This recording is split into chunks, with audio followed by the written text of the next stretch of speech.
My hair is a mess, but that's okay.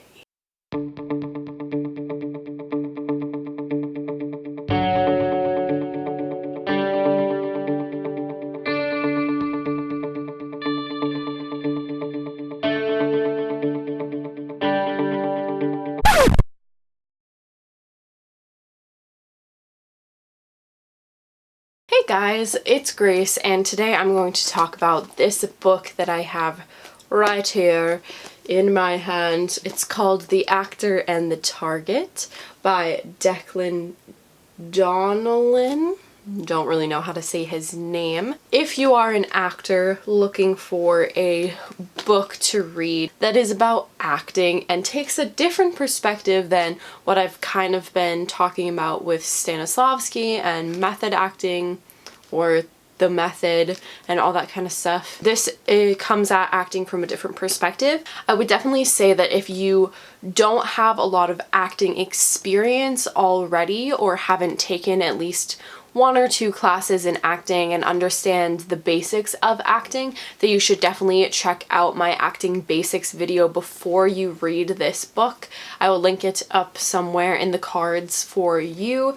But this is more of a kind of medium level book. It's a lot more difficult to understand if you don't have a previous acting basis to kind of have a foundation for what you're going to be talking about with this. The first chapter of this book talked about how sometimes as actors we feel like we don't know what we're doing. One of the quotes that I really liked in the first chapter was, "When acting, we can memorize huge chunks of words from a script that someone else has written.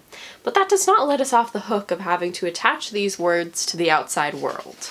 I think that is super important to remember as an actor. A lot of times we have a lot of fear. It also talks about fear that the actor has, being able to identify our target, and just a lot of things that Stanislavski doesn't really talk about, or if he does, it's a different way to think about those things, which is why I really like this book. It said a lot of the things that maybe my professors and my directors and all that kind of stuff have said to me, but in just another different way that made it easier for me to understand. For the actor, all doing has to be done to something.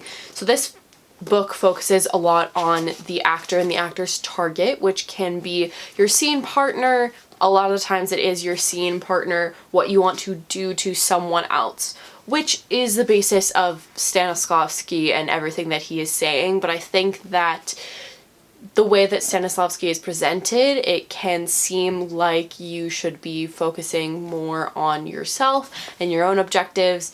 Even though you are doing that to someone else, it does feel more self-focused, which can make the actor fall into a trap and make them not think about what their target actually is. It can be yourself, it can be another person, and the way they phrase it is more physicalizing that target. Another thing that I like that Stanislavski also talks about is a crucial instance is being. The actor cannot simply be.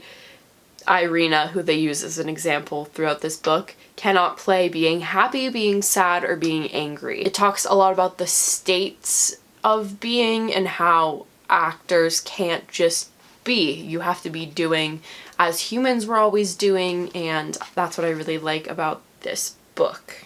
I think this book does, on the other hand, have a lot of verbiage and kind of extra stuff that isn't completely necessary, and that can be kind of hard to muddle through if you are a newly budding and developing actor. So I think that's why it's super important to have some previous acting knowledge and to also have developed partially at least your own sense of how you develop a character and how you deal with acting and how you deal with a role.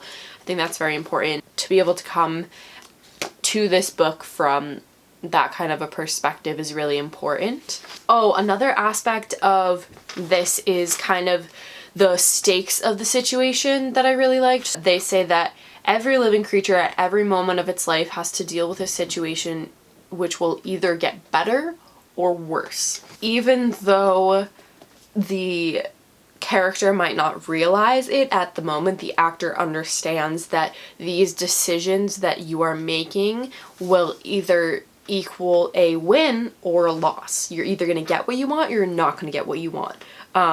And they talk about every living moment there's something to be lost and something to be won, and the thing to be won is precisely the same size as the thing to be lost. Another aspect of this that I thought was really important is that what is interesting is not seeing the actor or the character get what they want, it's seeing the character struggle and not get what they want and have the worst situation happen.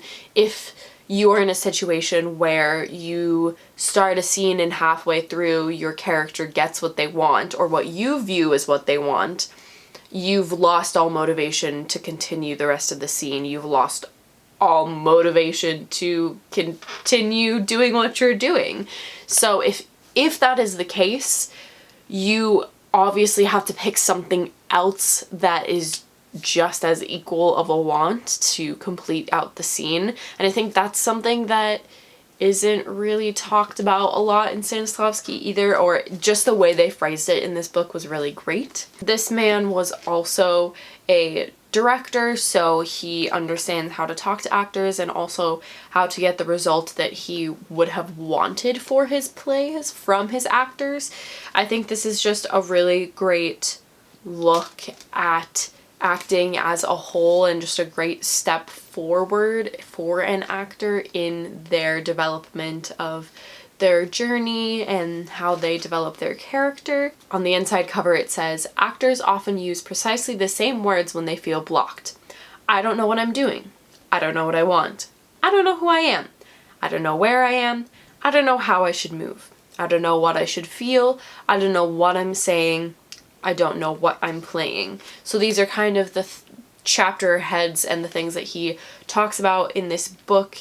I think this is super helpful for actors, especially when you have been acting for a really long time and you may have, you know, the same method of going about things and you feel a little blocked and you don't really know where to go next with a character, or you're questioning about things. Maybe you've read the play a billion times and you think that you know what you want, but then you get into rehearsal and you realize that it's not correct, or you think you know where you should move or how you should move, and then you actually do it and it doesn't feel right. So this is really great for the actor to take a different perspective, and yeah, I think it's definitely helped with my acting and how I go about things. I definitely got a new perspective from this book. I read this book last year and it took me a really long time to get through it, but if you do it in sections and I have little bits of it that have been highlighted, it's a really great experience, and I think it'll help you guys in your next audition or your next show that you do. Alright, that was kind of my review of The Actor and the Target. If I were to give it like a star review out of 5, I'd probably give it a 4 because it was pretty good. It gave me a lot of new knowledge, but it was a little bit wordy and hard to dig through at times, and it's also not formatted in a way where younger actors or people who haven't had much acting experience would really be able to delve into it and understand it. So I think those are some of the cons of it, but overall I really enjoy this acting book, and I hope you guys do too. If you have read this book, please let me know down below anything that you found interesting, that you liked or didn't like about it. And if you haven't checked it out, please feel free to check it out if you are a theater artiste. Alright, I hope you guys enjoyed this video. If you did, please give it a thumbs up and subscribe down below for more. You can check out my previous video on that side of the screen and my previous vlog on that side of the screen. I hope you guys are having a wonderful day, and I will see you in my next video. Bye.